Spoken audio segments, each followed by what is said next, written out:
Issu d'une époque obsédée par les fusées et l'exploration spatiale, le Holden Hurricane de 1969 ressemblait moins à une voiture qu'à un module de commande sur roue. Avec une hauteur incroyablement basse, y entrer aurait nécessité des acrobaties, sans la solution ingénieuse de Holden. Un dôme hydraulique s'ouvrait vers le haut comme une coquille mécanique, tandis que les sièges se projetaient et s'inclinaient vers l'avant, embrassant presque le passager dans un geste futuriste. Sans montant avant, le pare-brise en plexiglas offrait une visibilité totale à l'avant, tandis que l'arrière était compensé par une caméra de recul. Une technologie qui est aujourd'hui courante, mais qui était à l'époque pure science-fiction. Avec son moteur V8 central, sa carrosserie en fibre de verre et ses instruments numériques, la Hurricane était un manifeste de ce que pourrait être demain.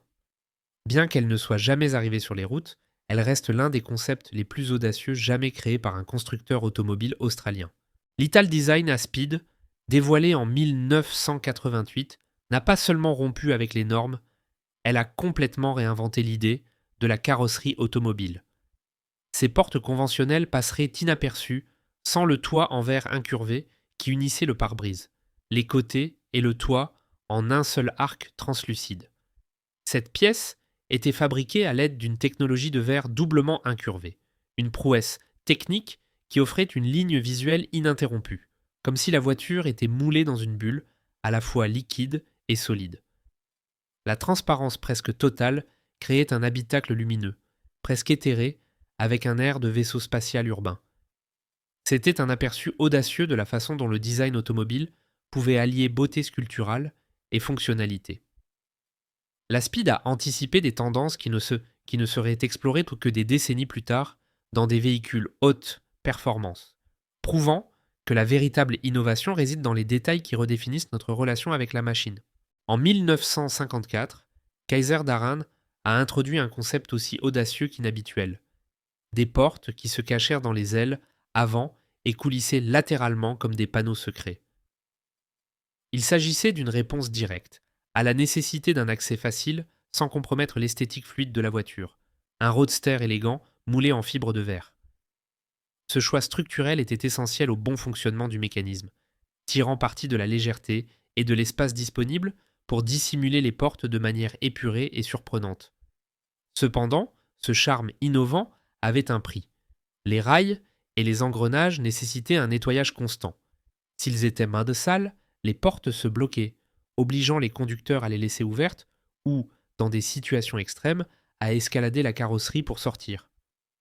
Produit en série limitée, avec un peu plus de 400 unités, le Darin est devenu un symbole de l'audace américaine de l'après-guerre, où le design automobile flirtait avec l'ingénierie expérimentale à la recherche d'identité et d'exclusivité. Bien avant que l'Aston Martin Bulldog ne se distingue par ses portes relevables, Lamborghini avait déjà pris les devants avec la Marzal, un prototype de 1967 qui ressemblait davantage à une capsule expérimentale sur roue. Son attraction principale était ses portes en aile de mouette, composées en grande partie de panneaux de verre qui recouvraient à la fois la partie supérieure et inférieure, créant une transparence presque totale.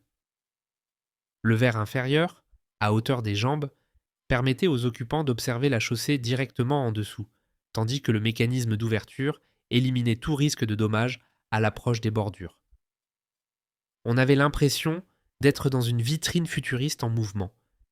Ces portes étaient si grandes et si larges que les passagers arrière n'avaient même pas besoin de fenêtres, le verre couvrant toute la longueur de l'habitacle. La Marzal n'a jamais été produite en série, mais son audace a défini des lignes et des concepts qui, des décennies plus tard, continueraient d'inspirer Lamborghini et le design automobile européen dans son ensemble. La Lancia Stratos Zero, présentée en 1970, était plus qu'un simple exercice de style. Elle rompait délibérément avec tout ce que l'on entendait par automobile. Dessinée par Marcello Gandini pour Bertone, sa forme en coin, poussée à l'extrême, exigeait des solutions tout aussi radicales. Pas de porte traditionnelle.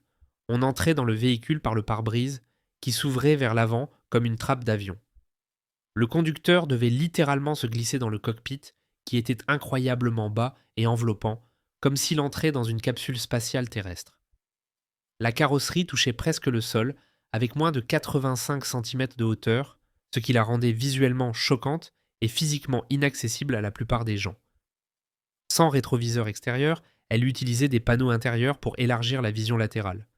Avec son esthétique agressive, son absence d'ornement et son aspect presque extraterrestre, la Stratos Zero ne ressemblait pas à une voiture du futur, mais plutôt à un message venant directement de celui-ci. Qualifier le système d'entrée de la Lorimo LS de porte ne rend pas justice à l'ingéniosité de sa conception.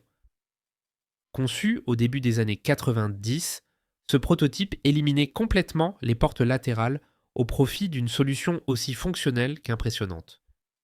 Toute l'avant de la voiture, y compris le pare-brise, s'ouvrait vers l'avant comme une capsule articulée. Cette décision radicale n'était pas seulement esthétique, elle visait à maximiser l'aérodynamisme en supprimant les fentes, qui génèrent traditionnellement de la traînée. Avec un moteur turbodiesel léger et efficace, la LS promettait une consommation de 333 km par litre, ce qui est impressionnant même selon les normes actuelles. L'intérieur était épuré et axé sur l'utilisation rationnelle de l'espace, avec des sièges arrière orientés vers l'arrière, accessibles uniquement par une ouverture dans le compartiment arrière. La Lorimo LS n'était pas seulement une étude de forme, c'était une proposition réelle de coexistence entre efficacité, innovation et design radical dans un avenir durable. Quand on pense à la McLaren F1, on pense naturellement à son ingénierie extrême, mais ces portes ont également marqué un chapitre à part dans l'histoire du design automobile. Curieusement, son inspiration est venue d'une modeste voiture japonaise, la Toyota Serra. Gordon Murray, le créateur de la F1, observait une Serra garée sur son trajet quotidien et a été fasciné par son système d'ouverture papillon, qui non seulement soulevait les portes, mais retirait également une partie du toit. Cela résolvait un problème pratique, l'accès au siège central de la F1. Murray ne s'est pas contenté d'étudier la voiture. Il en a emprunté une, a démonté le mécanisme et, avec Bruce McIntosh, a créé une version personnalisée pour la supercar britannique. Le résultat était une porte élégante, fonctionnelle et visuellement impressionnante, qui est devenue le symbole de la sophistication technique de la F1. Plus qu'un simple détail stylistique, elle représentait le mariage parfait entre la forme et la fonction, prouvant que même les plus grandes icônes naissent de l'observation des détails les plus inattendus. Parler de portes inhabituelles sans mentionner la Mercedes-Benz 300 SL serait un crime contre l'histoire du design automobile. Lancé en 1954, le légendaire coupé aux portes en aile de Gullwing n'a pas adopté cette forme pour des raisons esthétiques, mais pour des raisons structurelles.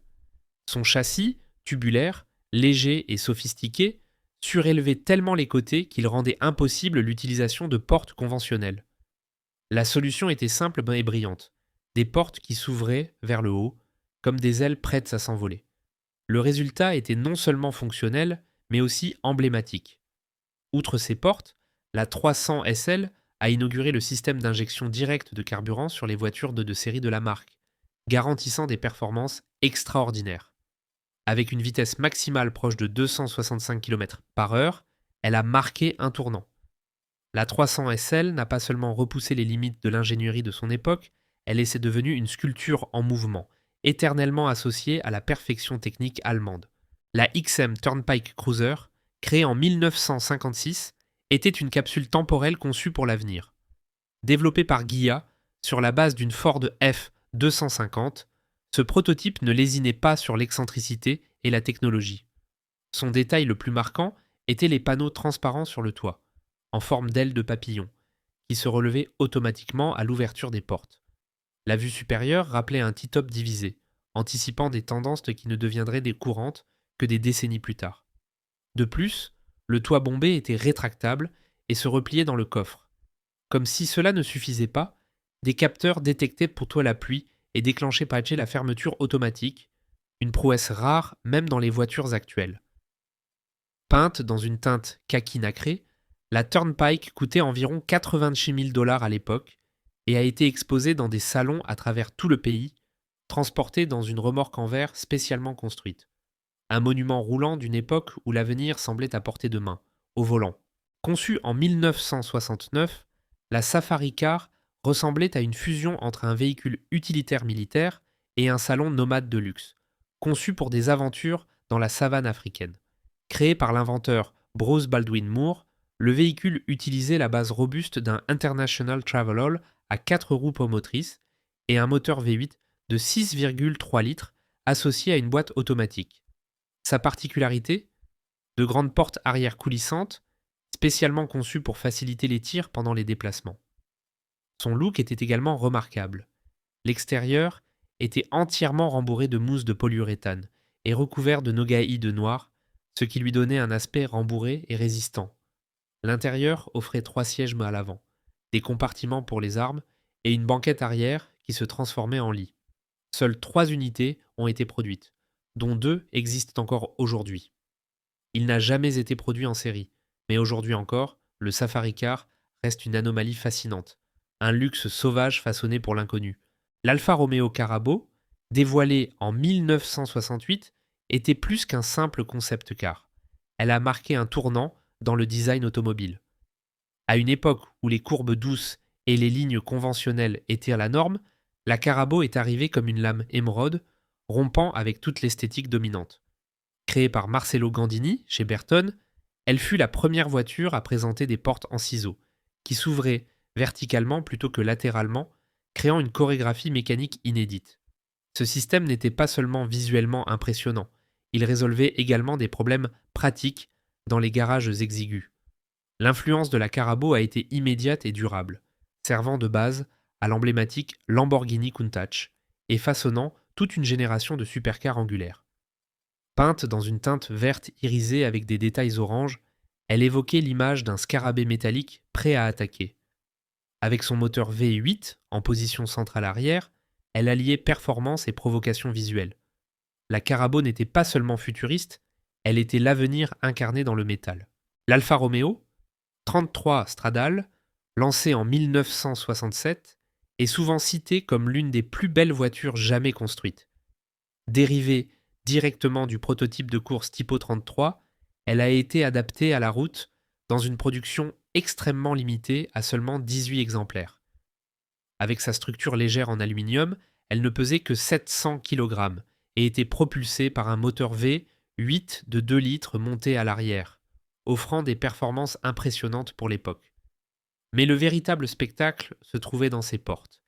Articulée sur le toit, elle s'ouvrait vers le haut et vers l'avant, révélant un accès étonnamment large et élégant. Une fois fermée, elle créait l'illusion d'un toit ouvrant divisé, accentuant la fluidité du design. Les phares ovales, intégrés aux courbes douces de la carrosserie, donnaient à la voiture un aspect organique, presque vivant. La 33 Stradale n'était pas seulement une voiture de sport, c'était une sculpture fonctionnelle, où chaque ligne servait à la fois à l'aérodynamisme et à l'art sur roue. L'Aston Martin Bulldog, conçue en 1979, ressemblait davantage à un artefact technologique qu'à une voiture conventionnelle. Avec seulement 1,3 m de haut, sa présence dans les rues était presque surréaliste. Le plus grand spectacle venait des portes en aile de mouette, énormes et actionnées par un système électro-hydraulique qui soulevait non seulement le toit, mais aussi une partie du plancher latéral, créant une ouverture presque théâtrale. Ce mécanisme faisait pratiquement doubler la hauteur totale du véhicule à l'ouverture des portes. Conçue pour dépasser les 320 km/h, la Bulldog n'a tenu cette promesse qu'en 2023, atteignant la vitesse impressionnante de 330 et 1 km/h. Son moteur fait 8 biturbos de 5,3 litres délivrait une puissance brute enveloppée que dans une carrosserie futuriste. Plus qu'un simple exercice d'ingénierie, la Bulldog était une provocation stylistique qui prouvait qu'Aston Martin pouvait aussi être radicale, provocante et absolument unique. La Bertone Ramaro, présentée en 1984, était un véritable exercice d'audace créative avec une touche italienne sur un classique américain. Utilisant le châssis de la Corvette C4, le projet était radical. Redessiner la voiture de manière futuriste tout en conservant son essence sportive. La solution la plus marquante concernait les portes qui, au lieu de s'ouvrir sur les côtés, coulissaient vers l'avant sur les ailes avant, créant une ouverture inhabituelle qui semblait tout droit sortie d'un film de science-fiction. De plus, Bertone a repositionné le radiateur et la climatisation à l'arrière, améliorant ainsi l'équilibre de l'ensemble et libérant de l'espace pour un avant encore plus effilé. Avec son look aplati, ses lignes agressives et sa présence imposante, la Ramaro a fait ses débuts aux Jeux Olympiques de Los Angeles et a fait le tour des plus grands salons internationaux, remportant le Car Design Award en 1985. Ce n'était pas seulement une Corvette en tenue de gala, c'était une vision européenne de l'avenir de la performance américaine. La BMW Z1, lancée à la fin des années 90, rompait radicalement avec tout ce que l'on savait des portes automobiles. Au lieu de s'ouvrir latéralement ou vers le haut, les portes de la Z1 coulissaient vers le bas, disparaissant dans les jupes latérales de la voiture comme par magie. Actionnées par des courroies crantées reliées à un système de rails, les portes et les vitres descendaient de manière synchronisée, révélant une ouverture basse qui pouvait être franchie même lorsque la voiture était en mouvement.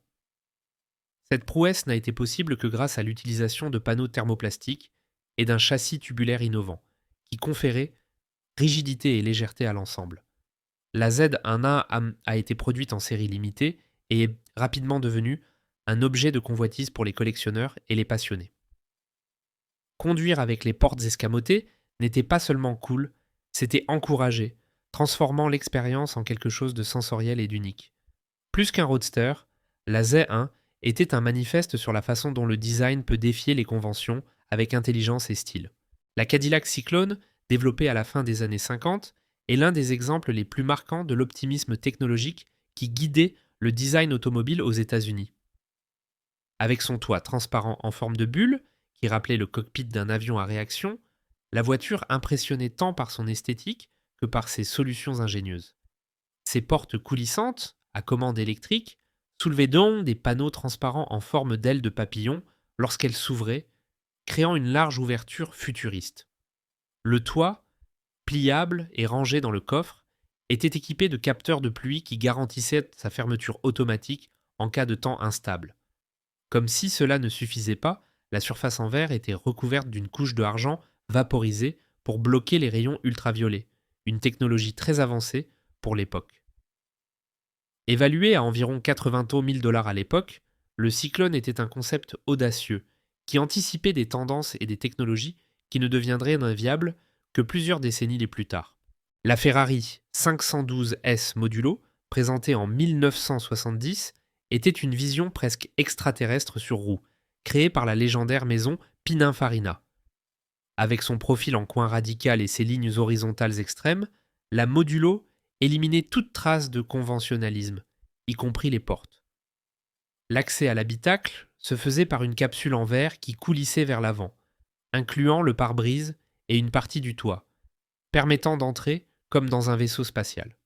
Cette solution audacieuse permettait de conserver un profil parfaitement épuré, renforçant l'aspect futuriste et presque statique du véhicule. Sous le capot se cachait un moteur V12 de 5 litres développant 550 chevaux, dérivé du modèle de course Ferrari 512S, mais qui n'a jamais été utilisé à l'origine.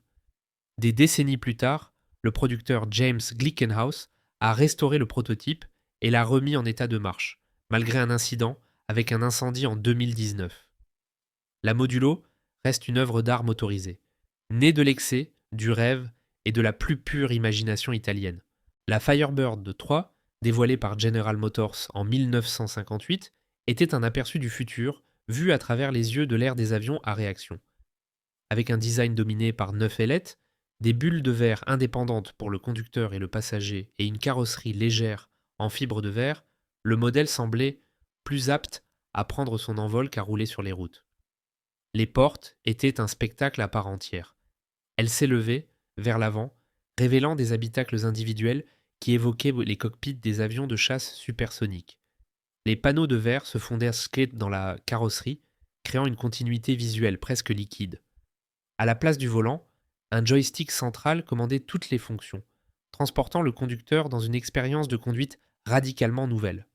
Le moteur, une turbine à gaz GT305 Whirlfire, était plus léger et plus efficace que ses prédécesseurs. Jamais destiné à la production, le Firebird 3 était un manifeste de GM, montrant un avenir où l'automobile devenait une extension naturelle de l'ingénierie aéronautique. Véritable monstre des circuits dans les années 60, la Ford GT40 cachait son génie dans de petits détails qui faisaient toute la différence.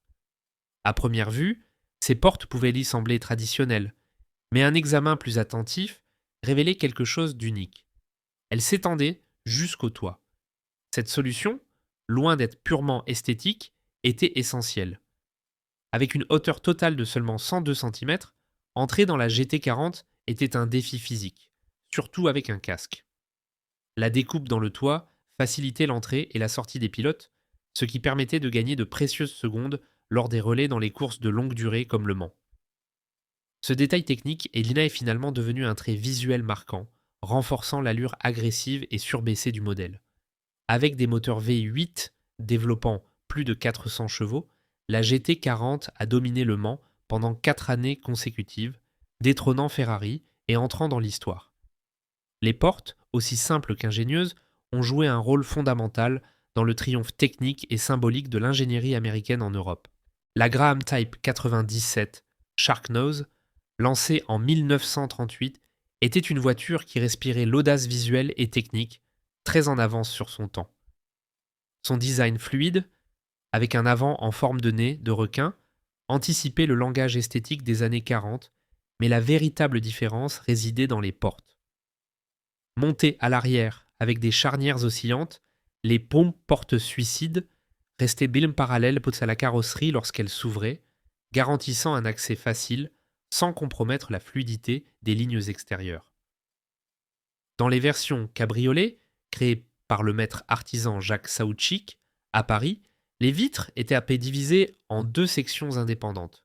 La partie la plus grande descendait en premier, suivie d'une petite vitre triangulaire à l'avant. Cependant, ce système ne fonctionnait que lorsque les portes étaient complètement fermées, ce qui rendait son utilisation curieusement limitée. Seuls 2 exemplaires sont connus à ce jour, dont l'un a été vendu aux enchères pour environ 700 000 € en 2017. Un vestige vivant de l'audace automobile de l'avant-guerre.